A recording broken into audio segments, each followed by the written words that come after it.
मेरा नाम है समेर मोहम्मद। मैं फ़लस्तीनियों के एक रिफ्यूजी कैंप में बड़ा हुआ हूँ जो लेबनान में था।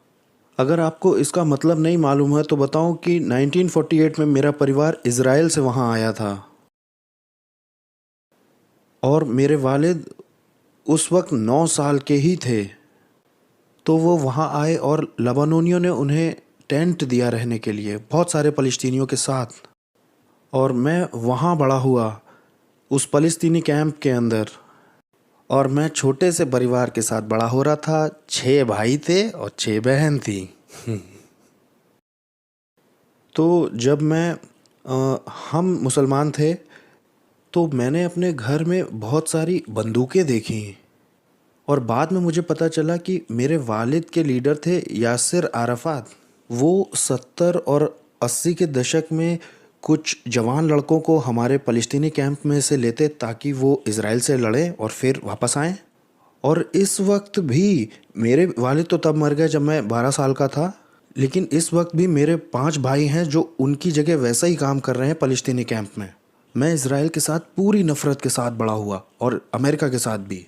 मैं कुछ करना चाहता था और ऐसा मेरे साथ इसलिए था क्योंकि लोगों ने हमें सिखाया कि इज़राइलियों ने हमारी ज़मीनें ले ली हैं और इज़राइलियों को मारना होगा, मारना होगा। और मुझे ऐसा बोलने के लिए माफ़ कीजिए कि अमेरिका को भी मारना होगा, क्योंकि उन्होंने ही मदद की है हमारी ज़मीनें लेने में।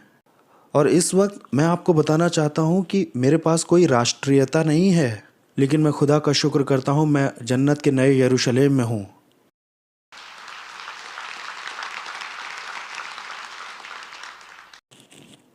मेरे फ़लस्तीनी कैंप में मुझे कुछ दिखाई नहीं देता था, सिर्फ अंधेरा दिखाई देता था। मैं अल्लाह के लिए मरना चाहता था बस।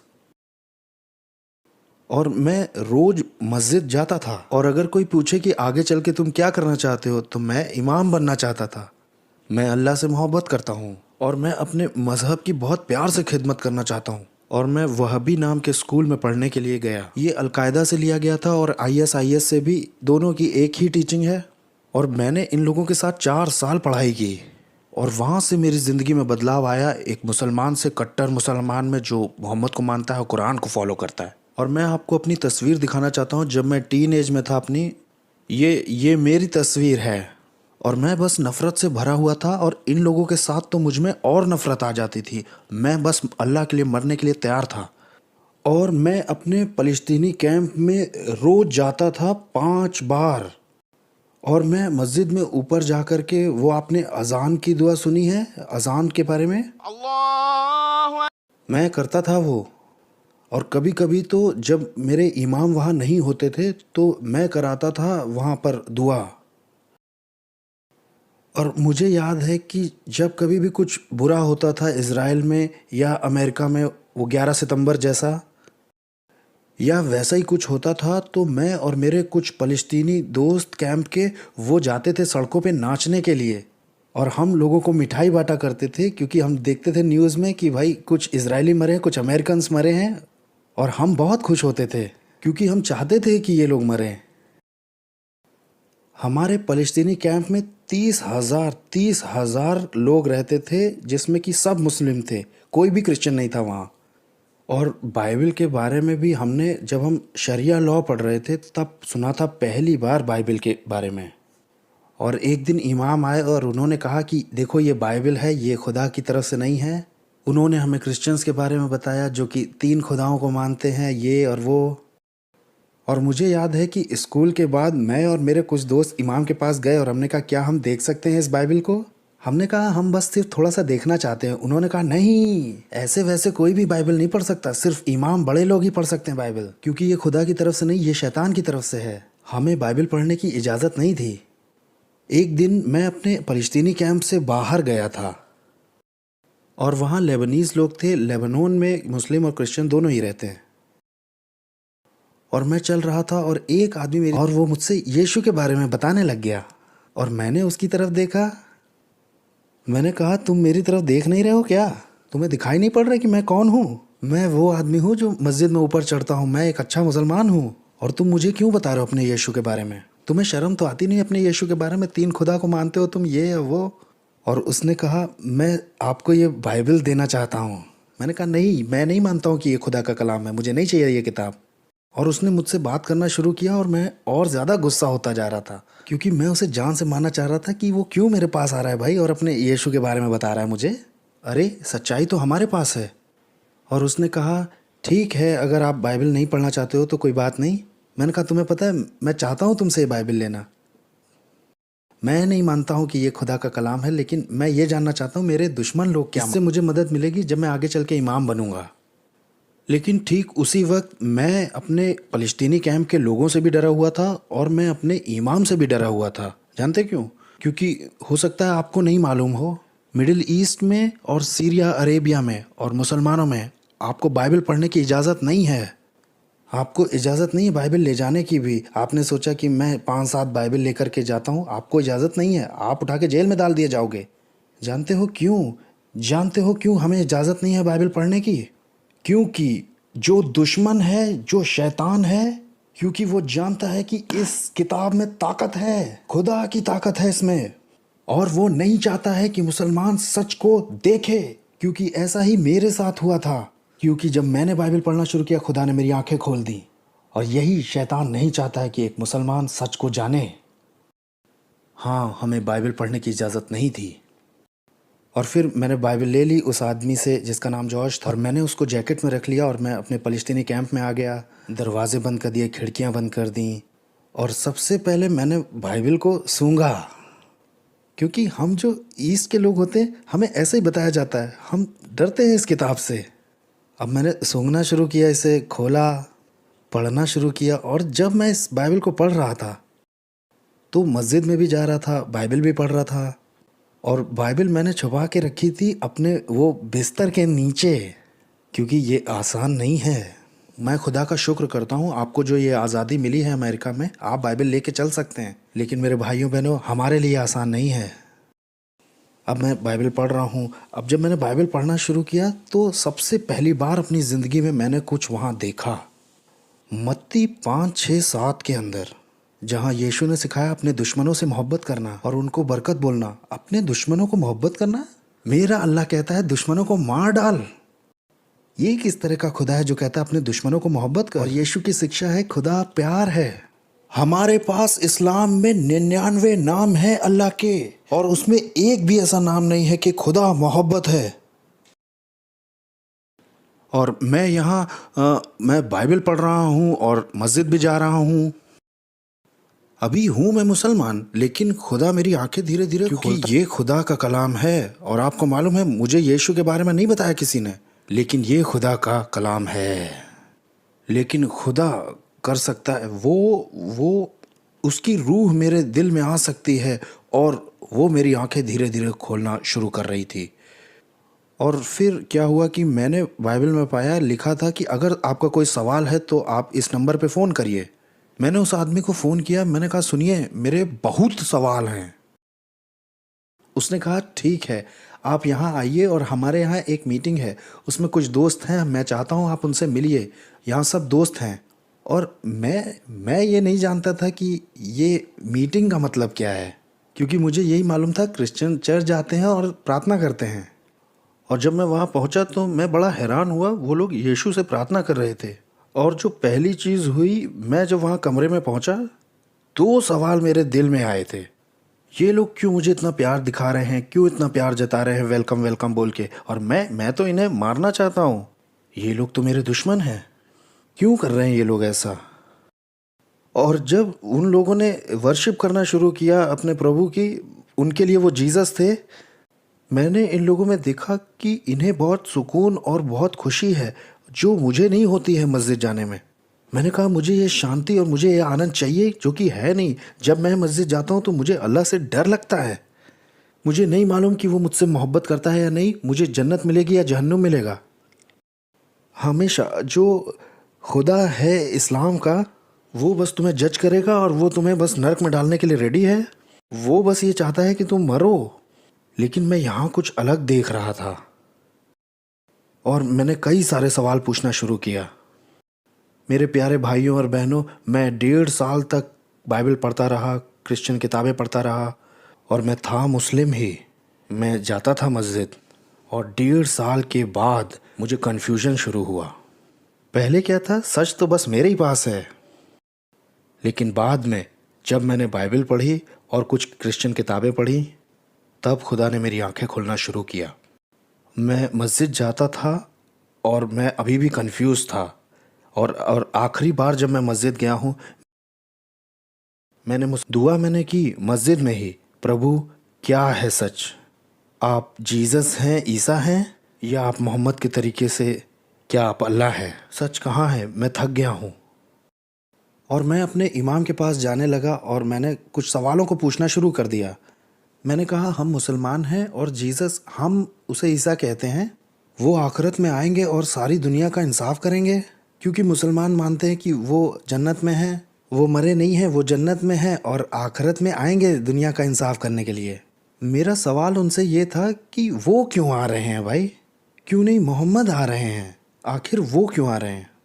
वो हमारी अदालत क्यों करेंगे? और ऐसे ही मैंने बहुत सारे सवाल पूछे कुरान के बारे में, जीसस के बारे में और क्रिश्चियनिटी के बारे में। और उन्होंने मेरी तरफ देखा और कहा, सामेर, तुम मुझसे इतने सवाल क्यों पूछ रहे हो? क्या हुआ, क्या है तुमको? मैंने कहा, क्योंकि मैं बाइबल पढ़ रहा हूँ। उन्होंने कहा, बाइबल? अरे बाइबल कहाँ मिल गई तुमको?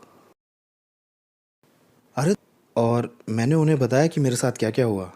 मैंने बताया कि एक आदमी ऐसे ऐसे मिला था और उसने मुझे बाइबल दी। उन्होंने मेरी तरफ देखा और पूछा कि मेरा एक सवाल है, क्या इस आदमी ने तुमसे कहा कि तुम अगर क्रिश्चियन बन जाते हो तो मैं तुम्हें पैसा दूंगा या कार दूंगा या बीवी दूंगा या कुछ ऐसा कहा क्या? मैंने कहा नहीं। उन्होंने कहा, सचमुच? मैंने कहा हाँ। उन्होंने कहा, ओके, क्या तुमने इनके साथ चाय या कॉफ़ी कुछ पिया है क्या? मैंने कहा हाँ, बहुत बार। उन्होंने कहा, ओ, इस आदमी ने तुम्हारे कॉफ़ी और चाय में कुछ मिला दिया है क्रिश्चियन बनाने के लिए। अरे सही में इस वक्त भी मेरा जो परिवार है ना, अगर आप मेरे परिवार के किसी आदमी से मिलते हो तो वो कहेंगे, ओ, हम समीर से बहुत मोहब्बत करते हैं लेकिन किसी ने कुछ मिला के उसे दे दिया। सचमुच,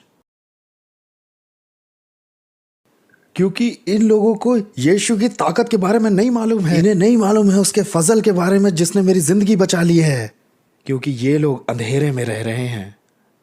लेकिन जब खुदा आपके पास आता है और खुदा का फजल आता है, आपके ज़िंदगी को बदल देता है और उसे कोई रोक नहीं सकता है। वो रुक नहीं पाया जो उसने मेरी ज़िंदगी में किया।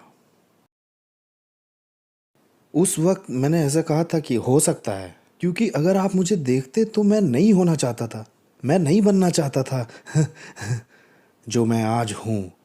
और खुदा का फजल आ गया मेरे पास। खैर, मैंने कहा हाँ, हो सकता है। और उन्होंने मुझे फर्श पे लेटाया और एक दूसरे इमाम को भी बुला लिया और वो मेरे ऊपर कुरान पढ़ने लगे ताकि ईसाई की आत्मा चली जाए। और वो मेरे घर आए और उन्होंने सारी वो बाइबल उठाई और सारी वो क्रिश्चियन किताबें उठाई और कहा, सुनो, इन लोगों से दोबारा मिलने की ज़रूरत नहीं है, क्योंकि ये लोग तुम्हें जहन्नुम ले जाना चाहते हैं। तुम्हें तो इन लोगों को मार देना चाहिए। और मैं मस्जिद जाता रहता हूँ और मुझे अभी भी उलझन है। अब ना मैं क्रिश्चियन हूँ ना मैं मुसलमान हूँ। और 1 महीने के बाद मैं अपने दोस्त जॉर्ज से मिलने गया और मैंने बताया कि मेरे साथ क्या हुआ था। और आपको मालूम है, हर एक मुसलमान, सिर्फ मैं ही नहीं, मेरे भाइयों बहनों, हमें इस्लाम छोड़ने की इजाज़त नहीं है, क्योंकि तलवार रहती है हमारी गर्दनों पर। ये आसान नहीं है। ये जो डर की आत्मा है, तलवार, जानते हैं बहुत से मुसलमान हैं जो अब इस्लाम पे यकीन नहीं करते, लेकिन वो इसे बोलना नहीं चाहते हैं क्योंकि इस्लाम तलवार से आया। और मैं डरा हुआ था। मैंने जॉर्ज को बोला, मैंने कहा, मैं वो विश्वास नहीं कर सकता जो तुम करते हो। उसने कहा, लेकिन तुम्हें 1.5 साल हो चुका है, तुमने बाइबल पढ़ी है, अब तुम्हें फैसला लेना है कि तुम्हें मोहम्मद के पीछे चलना है या यीशु के। मैंने कहा नहीं, क्योंकि लोग मुझे जान से मार देंगे और मैं अपने ख़ानदान के साथ कैसे रहूँगा। और उस वक्त मैं उसी के साथ रहा और उसने मेरा हौसला बढ़ाया कि मैं यीशु के पीछे चलूँ। 2001 में मैंने 14 जुलाई को, जब मैं अपने दोस्त जॉर्ज के साथ था, मैंने नजात की वो दुआ की और मैंने यीशु को अपना बचाने वाला और खुदा कबूल किया।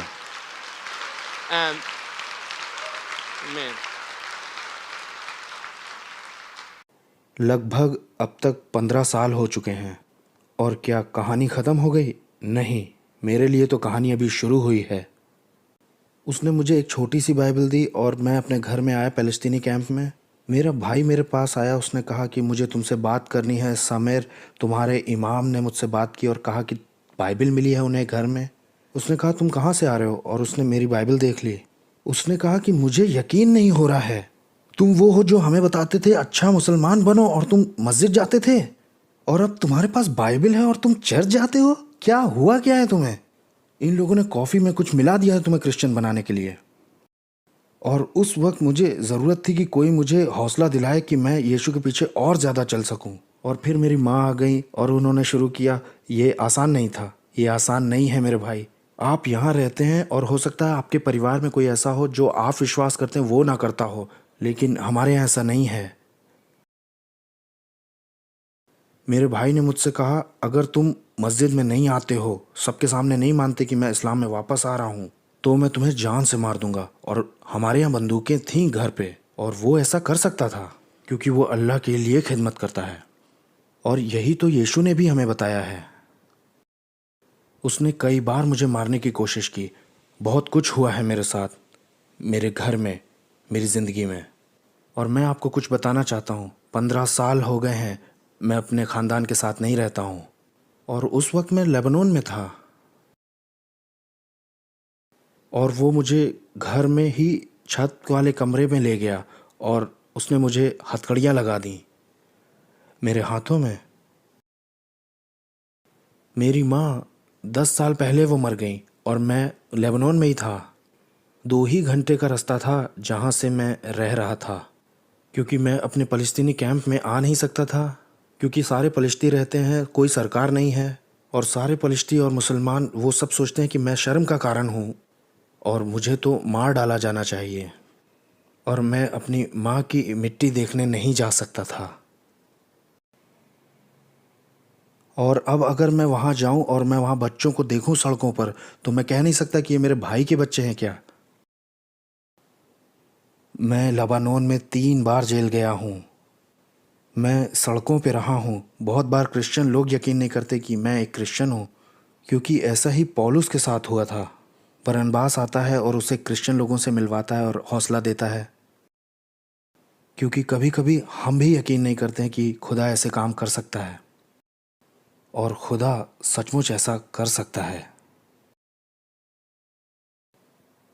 बहुत कुछ हुआ है मेरे साथ। यूट्यूब पर भी, आप इस वक्त भी गूगल पे जाके देखिए, अरबिक में डालिए इन्फिडल सैमर मोहम्मद, आपको मेरी तस्वीर मिलेगी और मेरा गाना मिलेगा अलकायदा का। वो गाना अलकायदा का है। और जो मेरे इमाम थे वो बंदूकों के साथ आधे घंटे यूट्यूब पे, आप देखिए, कुछ तो हमने हटा लिया लेकिन कुछ अभी भी हैं। लोग मुझे मारना चाहते हैं क्योंकि मैंने कुछ टेलीविज़न पे बात की है इस्लाम के बारे में। क्यों? क्योंकि वो कहेंगे कि मैंने कुछ टेलीविज़न पे कहा है कि इस्लाम रिलीजन ऑफ पीस नहीं है। ओके, तो तुम मुझे इसलिए मानना चाहते हो क्योंकि मैंने ये बोला इस्लाम शांति का धर्म नहीं है। देख रहे हैं आप?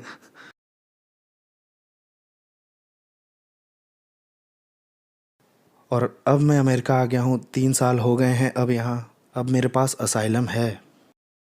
बहुत सारी चीज़ें मेरे साथ हुई हैं। और आप मुझसे पूछेंगे कि क्यों लोग तुम्हें जान से मारना चाह रहे हैं, इतनी चीज़ें तुम्हारे साथ हो रही हैं, फिर भी क्यों यीशु को पकड़ के चल रहे हो? एक ही बात है जिसकी वजह से मैं उसके साथ चल पा रहा हूँ, इसलिए नहीं कि बाइबल पढ़ी है या सच जान गया हूँ। ठीक है, मेरी मदद हुई है इससे। एक ऐसी बात है जो मुझे यीशु के पीछे चलाए रखती है, क्योंकि 15 साल मैंने उसे चख के देखा है कि ये यीशु मेरे लिए कौन है। वो कोई कहानी नहीं है, वो सचमुच में है। वो अभी भी जिंदा है और वो मेरे साथ है, और वो हमारा प्रभु और बचाने वाला है। मैं आपको कई किस्से बता सकता हूँ, एक के बाद एक के बाद एक, कैसे वो मेरे साथ रहा 15 साल। हम इबादत करते हैं सच्चे खुदा की। वो असली है। हो सकता है आप महसूस न कर पा रहे हों। मैं आपका हौसला बढ़ाना चाहता हूं कि आप यीशु से मिलिए आज। हो सकता है आप क्रिश्चियन पैदा हुए हों, लेकिन ये काफ़ी नहीं है। हो सकता है आपने बाइबल पढ़ी हो, लेकिन ये काफ़ी नहीं है। आपको उससे मिलने की ज़रूरत है, क्योंकि वो आपकी ज़िंदगी बदल सकता है। जब मैं यीशु के पास आ गया, 4 साल तक मैं एक छोटे से आइलैंड पर जाता रहा, जिसे साइप्रस कहते हैं यूरोप में।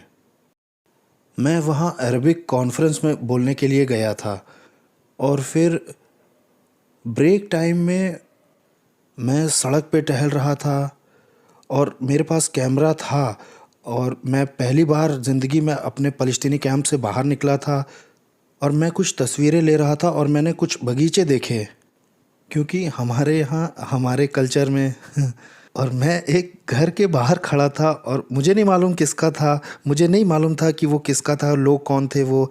मैं तो पहली बार साइप्रस आया हुआ था। मैंने वहाँ दरवाजे पे खटखटाया, अंदर से एक आदमी आया, बोला मैं आपकी क्या मदद कर सकता हूँ। और मैंने कहा क्या मैं कुछ तस्वीरें ले सकता हूँ आपके बगीचे में। और उसने कहा ठीक है, और उसने मेरी मदद भी की कुछ फ़ोटोज़ लेने में। और फिर उसने मुझसे पूछा तुम कहाँ से आए हो। मैंने कहा मैं लेबनान से आया हूँ, मैं इस कॉन्फ्रेंस में बोलने आया हूँ, अरब कॉन्फ्रेंस में। उसने कहा अरे मैं भी क्रिश्चियन हूँ, मैं अमेरिका में पास्टर हूँ, आओ मेरे परिवार से मिलो। और मैंने वहाँ उनके परिवार के साथ, उनकी पत्नी के साथ कॉफ़ी पी बैठ के। लेकिन उन्होंने कहा कि तुम तो लेबनान के हो।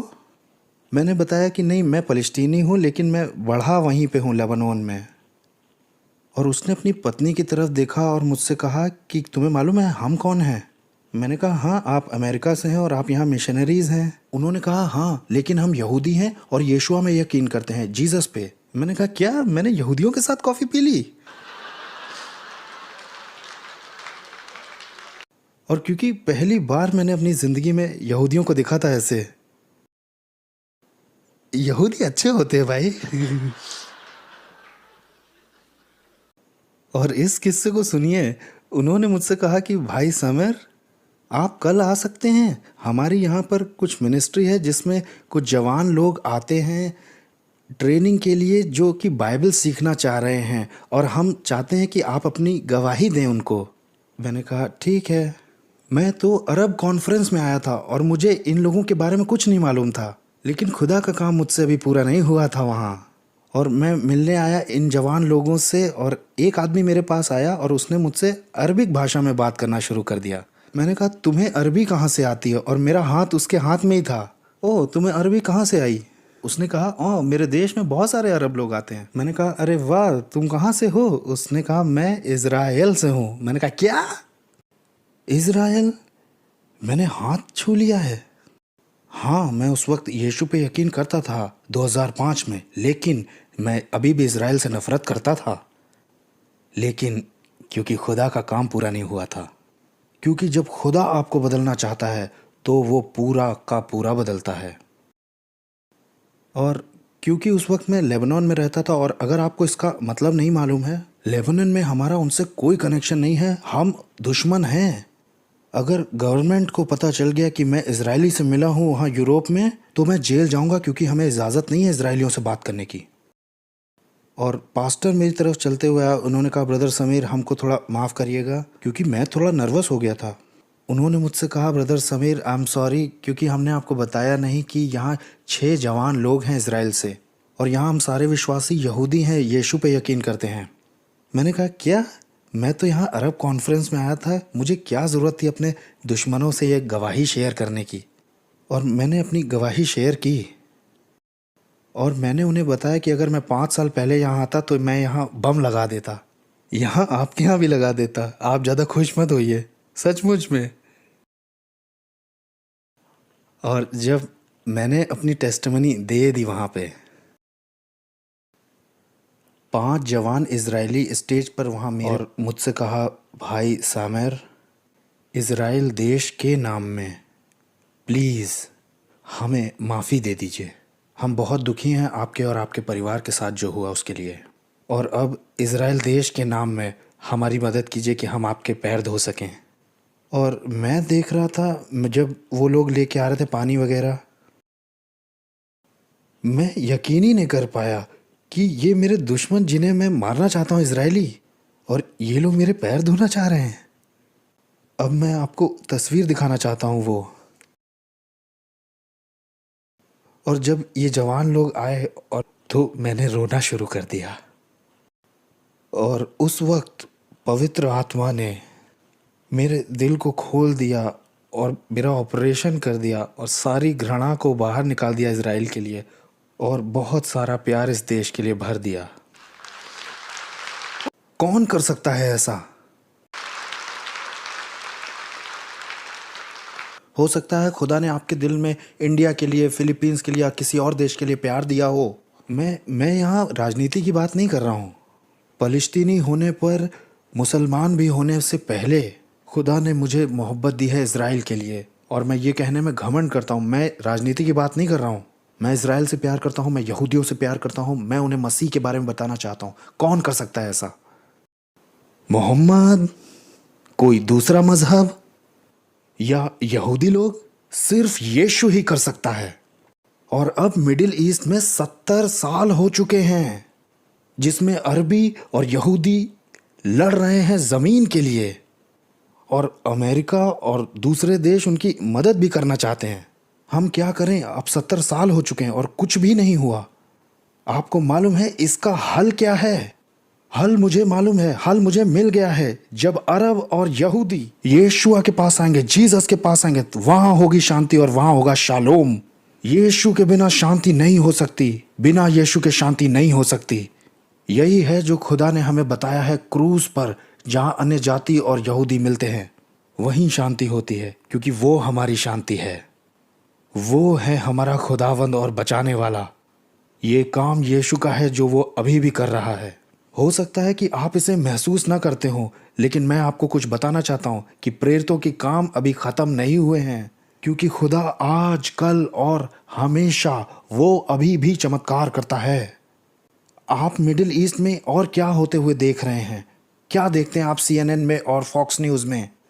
आप देखते हैं ISIS वो लोगों को मारता है इस्लाम के नाम पे, और बहुत कुछ होता है। यही देखते हैं आप। हाँ, लेकिन मैं आपको कुछ बताना चाहता हूँ। मैं खुदा का शुक्र करता हूँ जो वो कर रहा है मिडिल ईस्ट में ISIS के साथ। जानते हैं क्यों? क्योंकि आखिरी बार बहुत से मुसलमानों ने कहा आईसिस लोगों को मार रहा है और आईसिस मोहम्मद को और कुरान को फॉलो करता है, और ये है मेरा मजहब। अगर ये मेरा मजहब है तो मुझे अब मुसलमान नहीं होना, और ये हमारे लिए सही समय है कि हम जाएं और उनसे सुसमाचार को बांटें। और मैं आपको कुछ बताना चाहता हूँ, मैं झूठ नहीं बोल रहा हूँ और ना मैं मीडिया में या कहीं आना चाहता हूँ। अब हजारों हजारों मुसलमान यीशुआ के पास आ रहे हैं। खुदा बहुत अद्भुत काम कर रहा है मिडिल ईस्ट में। हो सकता है आप यहाँ रिवाइवल को महसूस ना कर पा रहे हों, लेकिन रिवाइवल मिडिल ईस्ट में शुरू हो चुका है। हजारों मुसलमान आए हैं यीशु के पास मेरे भाइयों और बहनों, और आपको मालूम है ये उनके लिए भी आसान नहीं है।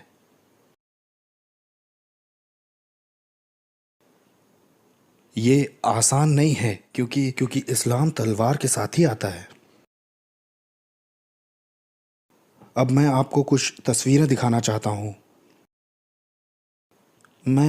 मेरा दिल अभी भी मिडिल ईस्ट में ही लगा है। 3 महीने पहले मैं टर्की में था, इराक और सीरिया के बॉर्डर के पास, और मैं आपको कुछ तस्वीर दिखाना चाहता हूँ। ये आपके ही भाई बहन हैं इराक के, और ये लोग इराक में रहते हैं आईसिस की वजह से। इन लोगों से कहा गया है अगर तुम मुस्लिम नहीं बनोगे तो हम तुम्हें मार देंगे, और या तो तुम ये देश छोड़ दो। ये लोग नए क्रिश्चियन हैं इराक से। हम उनकी मदद करते हैं, उनके लिए खाने के लिए भी बनाते हैं बारबेक्यू में। यहाँ लगभग 150 परिवार हैं। दूसरी तस्वीर लगाइए। ये लोग जो हैं ये लोग सीरिया से हैं। हम इस तरह से इनके लिए राशन खाने के सारे पैकेट बनाते हैं, और हम इन्हें बाइबल भी देते हैं। हम इन्हें यीशुआ की मोहब्बत दिखाते हैं, लव ऑफ जीसस। ये अरबिक भाषा की बाइबल है और इसे मैं न्यूयॉर्क से लेता हूँ। और ये भी आपका एक भाई है, ये कुर्दिश से है, सीरिया में। और ये कुछ परिवार के लोग हैं, और ये सब विश्वासी हैं यीशुआ के। और ये मीटिंग है जहाँ हम घर पे करते हैं। और ये आसान नहीं है बिल्कुल, क्योंकि अगर टर्की की पुलिस ने हमें देख लिया तो मैं और ये लोग हम सब मिल कर के पकड़ के जेल में डाले जाएंगे और फिर हमें जेल में भी प्रचार का मौका मिलेगा। और ये वो जगह है जहाँ बॉर्डर है, जब लोग यूरोप जाने लगते हैं वहाँ हम क्या करते हैं, हम लोगों को पानी देते हैं और हम बताते हैं, आप देखिए इन दो लोगों को, लोग थक चुके हैं इस्लाम से और लोग बहुत भूखे हैं, लोग भूखे हैं मोहब्बत के और उम्मीद के, यीशु मसीह की। आप देख रहे हैं ये न्यूयॉर्क नहीं है, ये टर्की है। लोग खुले हुए हैं सुसमाचार के लिए। बहुत जल्दी से मैं आपको एक कहानी सुनाना चाहता हूँ। जब हम लोगों को खाना देते हैं तो एक आदमी आया मेरे पास, उसने पूछा, क्योंकि थोड़ा खतरा होता है, और एक आदमी आया, उसने मुझसे कहा कहाँ से आया खाना, कौन हो तुम? और मैंने कहा कि मैं अमेरिका से हूँ और ये क्रिश्चियन लोगों ने भेजा है वहाँ से आप लोगों की मदद करने के लिए। उसने कहा तुम्हें पता है मैं कौन हूँ? मैं मुसलमान हूँ और तुम मुझे गले लगा रहे हो? मैंने कहा हाँ। उसने कहा क्यों क्यों तुम हमारी मदद कर रहे हो? सीरिया, अरेबिया और कतर के लोग, इनके पास बहुत पैसा है लेकिन ये हमें खाना नहीं दे रहे हैं, और तुम अमेरिका से आए और क्रिश्चियन हो और तुम लोग हमारी मदद कर रहे हो, और हम कहते हैं कि तुम काफिर लोग हो और तुम्हें मार डालना चाहिए, तुम हमारी मदद क्यों कर रहे हो? और मैंने कहा मैं बताना चाहता हूँ कि क्यों, और मैंने यीशु की किताब खोल दी कि कैसे यीशु ने कहा अपने दुश्मनों से प्यार करो और उन्हें ब्लेस करो।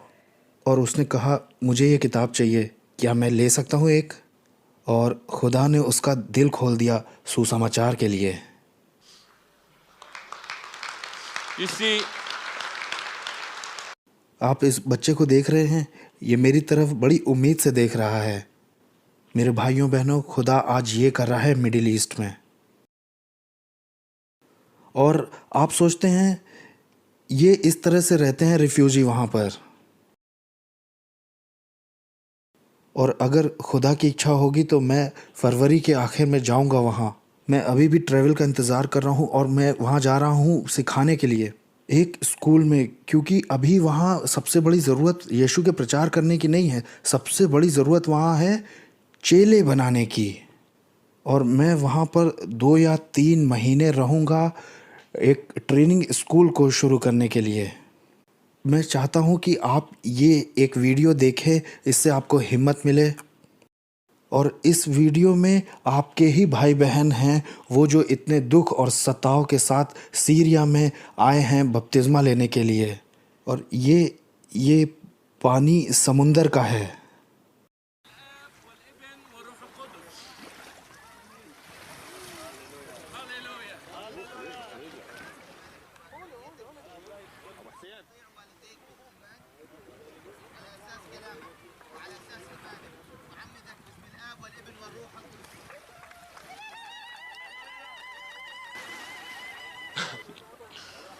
you see how God's doing?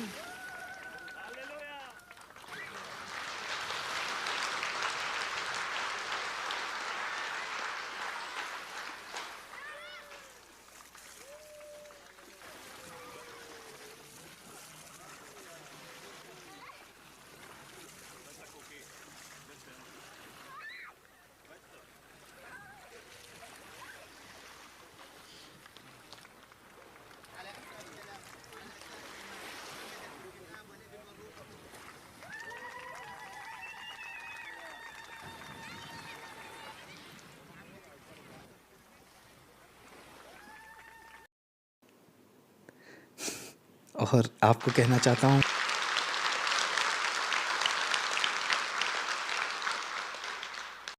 और ये रोज़ ही हो रहा है, लोग जीसस के पास आ रहे हैं। हो सकता है आप यहाँ अमेरिका में रिवाइवल ना महसूस कर रहे हों, लेकिन हमारा खुदा सो नहीं रहा है। हो सकता है आप इसे फील ना करें क्योंकि आप कनेक्ट नहीं हो रहे हैं, लेकिन वो काम कर रहा है। ये आपके ही भाई बहन हैं जो कि दुख उठा रहे हैं, और मैं आपको इनकरेज करता हूँ, सिर्फ इसे देख के खुश मत होइए, बल्कि इनके लिए दुआ करिए। जो मुस्लिम बैकग्राउंड से आए हैं विश्वासी, वो बहुत दुख उठा रहे हैं मिडिल ईस्ट में, वो लोग जेल में भी हैं, इसलिए नहीं कि उन्होंने कोई गलत काम किया है, बल्कि इसलिए कि उन्होंने कहा कि हम यीशु के पीछे चलेंगे। उनके लिए दुआ कीजिए। मेरे भाइयों और बहनों, कभी कभी हम कहते हैं, मैं यहाँ 3 साल हो गया है मुझे अमेरिका में, और अगर आप कहें, मुझे माफ़ करिएगा, मैं अपना दिल खोलना चाहता हूँ अपनी टूटी फूटी इंग्लिश में। मैं कहता हूँ कभी कभी, क्यों मुझे यहाँ लाए हैं? मेरा दिल तो अमेरिका के लिए शुक्रिया, लेकिन मेरा दिल तो मिडिल ईस्ट में लगा है। यहाँ अमेरिका में मुझे क्यों लेके आए हैं? और खुदा यहाँ मेरे लिए बहुत सारे दरवाजे खोल रहा है, चर्च में भी बोलने के लिए, सिर्फ एक बात के लिए, ताकि मैं आपको बताऊं और पूरे अमेरिका के चर्च को बताऊं कि आपको जागने की ज़रूरत है। आपको जागने की ज़रूरत है। जानते हैं क्यों? क्योंकि मैं यहाँ अमेरिका में देखता हूँ, पास्टर मुझे ऐसा बोलने के लिए माफ़ करिएगा, लेकिन मैं यहाँ अमेरिका में देखता हूँ क्रिश्चियनिटी बस एक कल्चर बन गई है। मैं तो चर्च जाता हूँ, मेरे पास बाइबल भी है, हम घर जाते हैं, खाने से पहले दुआ कर लेते हैं। ये क्रिश्चियनिटी, मुझे माफ़ करिए, हो सकता है कि मैं गलत हूँ,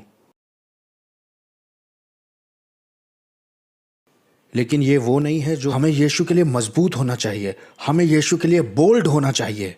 What? You know what?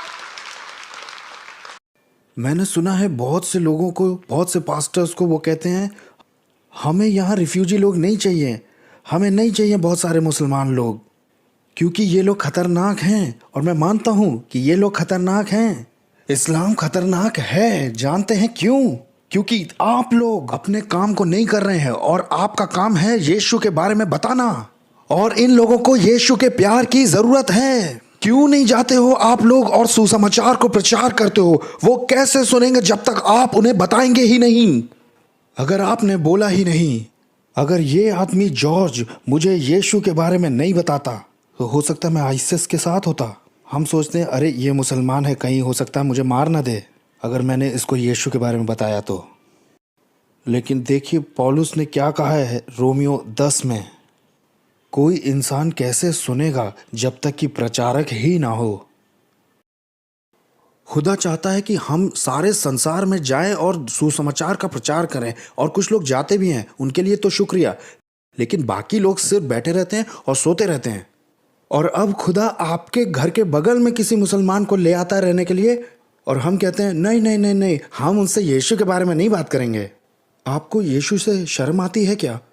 या वो आपके लिए सच्चाई नहीं है? हो सकता है कि वो सचमुच हो ही ना। अगर यीशु ने आपकी ज़िंदगी को बदला है और उसने आपकी ज़िंदगी बचाई है, तो यीशु को अपने तक ही क्यों रखे रहते हैं आप? आपको मालूम है, हर एक मसीही का, हर एक आदमी का, हर एक औरत का, हमारे पास एक काम है करने, और मिशन ये है कि हम अपने बाइबल को लेकर के जाएं और अपने सुसमाचार को बताएं। मेरे भाइयों और बहनों, सारे मुसलमान देशों की ओर से मैं ये सवाल आपसे पूछता हूं, क्यों आपने हमें नहीं बताया अपने यीशु के बारे में? क्यों आपने सिर्फ अपने तक ही यीशु को रखा? आज मैं दुआ करता हूं, आज की शाम कुछ लोग खड़े हों यीशु के लिए। ओह, लेकिन ये तो हमें मार भी सकते हैं। ओह हाँ, हालेलुया, हम यीशु के पास चले जाएंगे अगर ये लोग हमें मार देंगे तो। आपको मालूम है, डर की आत्मा खुदा की तरफ से नहीं है। आपको मालूम है ना, डर की आत्मा शैतान की तरफ से होती है, और खुदा हमको डर की आत्मा नहीं देता है।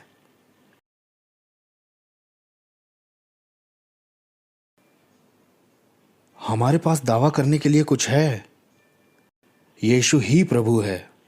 और अब यहाँ अमेरिका में कि राजनेता लोग आपस में बात करते रहते हैं रिफ्यूजी के बारे में, इस्लाम के बारे में, क्या ओबामा मुसलमान है, ये और वो। मैं राजनीति में नहीं पढ़ना चाहता हूँ, मैं बस इतना कहना चाहता हूँ कि इंतज़ार मत करिए कि कोई नेता अमेरिका को बदलेगा।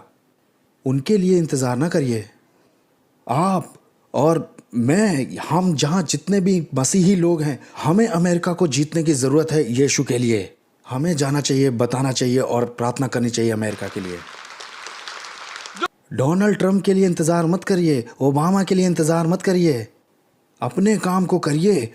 हम सो रहे हैं, और मुझे ऐसा बोलने के लिए माफ़ करिए, मैं कुछ हूँ नहीं। मैं वहाँ बड़ा हुआ था, आपको मालूम है मेरी कहानी। मैं फ़लस्तीनी कैंप में था और मैं क्रिश्चियंस को मारना चाहता था, लेकिन मैं आज कहाँ हूँ? मैं यहाँ ऊपर खड़ा हूँ स्टेज पर और यीशु के बारे में बोल रहा हूँ कि आप जागिए और सुसमाचार बताइए। आपने चाहा था कि कोई फ़लस्तीनी आए यहाँ पर और आपको हिलाए आकर के। ये परमेश्वर की वाणी है मेरे भाइयों बहनों। और मैं ये नहीं कहता हूँ कि इस्लाम अच्छा है, नहीं। इस्लाम तो तलवार से ही आया है और ये बात बिल्कुल साफ है, क्योंकि कुरान यही सिखाती है कि दुश्मनों को मार दो।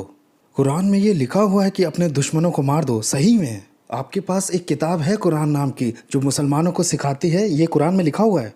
वो सिखाती मुसलमानों को दुश्मनों को मारो। और कौन है इस्लाम का दुश्मन? हर वो आदमी जो मोहम्मद में यकीन नहीं करता और इस्लाम पे ईमान नहीं लाता।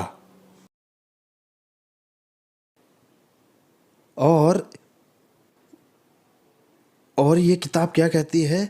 हर उस आदमी को मार दो जो मोहम्मद पर यकीन नहीं करता है। ठीक है। और यहाँ आपके पास बहुत सारे मुसलमान हैं और वो मुसलमान कहेंगे नहीं, हमारी किताब ऐसा नहीं कहती है। हमारे यहाँ तो, अरे हमारा धर्म तो शांति का धर्म है। इससे पहले कि तूफान आ जाए आपको जागना होगा और सुसमाचार बताना होगा। मैंने मिशिगन में सुना है कि ड्यूट्रॉन में आपको मुसलमानों को सुसमाचार बताने की बिल्कुल इजाज़त नहीं। जो वहाँ मिडिल ईस्ट में शुरू हुआ है वो यहाँ अमेरिका में भी हो सकता है, अगर आप जग जाएं बस। और वहाँ शुरू हो भी चुका है। न्यूयॉर्क में 11 सितंबर के बाद लाखों लाख रुपया आ रहा है डॉलर में, ताकि वहाँ मस्जिदें बन सकें। उन लोगों को इसकी कोई शर्मिंदगी नहीं है। ये तो उनके लिए बड़ी जीत है। टर्की में जाने के बाद 3 महीने बाद मैं जर्मनी में भी गया था। और अब यूरोप में यूरोप अब एक मसीही देश नहीं रहा, क्योंकि इस्लाम बढ़ रहा है, बढ़ रहा है, बढ़ रहा है वहाँ। और अब लाखों लाखों लोग, मैं आपको कुछ बताऊं? मैं आपको कुछ बता ही देता हूँ। मुझे परवाह नहीं है राजनीति की। मैं बताना चाहता हूँ, मैं टर्की में था। रिफ्यूजियों की मदद करते हैं यूरोप जाने के लिए, क्योंकि टर्की का जो प्रेसिडेंट है उसका एजेंडा यह है कि वो यूरोप को इस्लाम के लिए ले ले, क्योंकि वो वहाँ तलवार नहीं चला सकते हैं। वो बस वहाँ से लोगों को ला सकते हैं और फिर उन्हें बदल देंगे। और मैं जब जर्मनी में था तो एक आदमी से मिला जो गवर्नमेंट के लिए काम करता था। वो जर्मन था। उसने मुझसे कहा कि आपको पता है ब्रदर समीर, हमें सऊदी अरेबिया की गवर्नमेंट से पैसा आता है उन रेफ्यूजियों के लिए खाना खाने के लिए नहीं, बल्कि मस्जिद बनाने के लिए। मस्जिद बनाने के लिए। मेरे भाइयों और बहनों, खुदा वो हमें सिर्फ इसलिए नहीं चाहता कि बस सेव कर ले और हम यीशु की वेट करें। अरे हालेलुया, अब तो यीशु के साथ जन्नत में जाके रहेंगे। और हो सकता है हम कहें कि मैं पास्टर नहीं बनना चाहता हूँ, हो सकता है मैं क्वायर में भी नहीं जाना चाहता। अगर आप ये नहीं करना चाहते तो ये आपके ऊपर है। लेकिन हर मसीही का एक मिशन है कि उसे गवाह होना है, हमें यीशु के बारे में बताना है। जिसके कान हो वो सुन ले, जिसकी आंखें हों वो देख ले।